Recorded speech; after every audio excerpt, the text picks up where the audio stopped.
What if I told you the biggest stock market collapse in American history was uncaused by a financial crisis, but by one company's massive bet on a future that wasn't ready? On February 3, 2022, Meta, the company behind Facebook and Instagram, lost over $230 billion in a single day. That's not a typo. It was the largest one-day value wipeout for any US company, ever. But this wasn't just about a bad earnings report. This was a story about ambition, blindness, and a fatal miscalculation of human behavior. So, what went so wrong, so fast? The trigger was a disastrous earnings call. Meta announced weak profits and even weaker guidance for the future. Investors panicked, but the real story started long before that call. The first crack in the foundation was a quiet change made by a rival Apple. When Apple updated its iOS, it gave users the power to block apps from tracking their activity. This single privacy change was a direct hit to Meta's core business model. Suddenly, their hyper-targeted ads became less effective, costing them an estimated $10 billion in revenue every single year. A $10 billion problem, and it was just the beginning.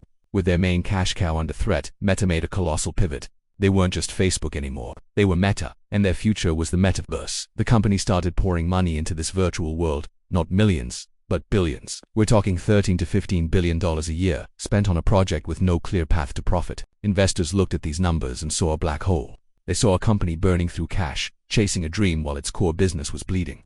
The spending was massive, but what were they actually getting for it? The answer was, not much. Meta's flagship Metaverse platform, Horizon Worlds, was supposed to be the next frontier of social connection. But after all that investment, it had fewer than 200,000 active users. To put that in perspective, that's a tiny fraction of the users on their other platforms.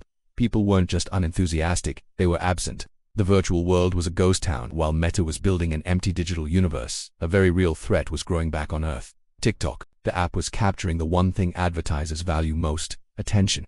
Younger users were flocking to TikTok and ad dollars were following them. Meta was losing the battle for the next generation on the very platforms they had once dominated. So you have a struggling ad business, a massively expensive bet that isn't paying off, and a fierce competitor stealing your audience. The stock market's reaction was brutal and swift.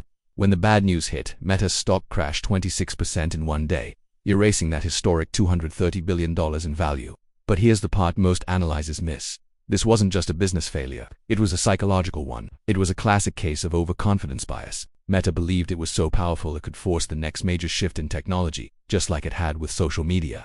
They thought they could build a new world and people would simply show up. They fundamentally misjudged the timing. They were trying to sell a future that nobody was asking for yet. Technology can be built, but human habits are much harder to change. You can't force adoption when the demand doesn't exist.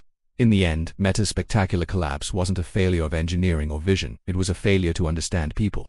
It's a powerful lesson that even the biggest companies in the world can fall when they forget that technology must serve human behavior, not the other way around. Thanks for watching. If you found this interesting, consider subscribing for more stories like this.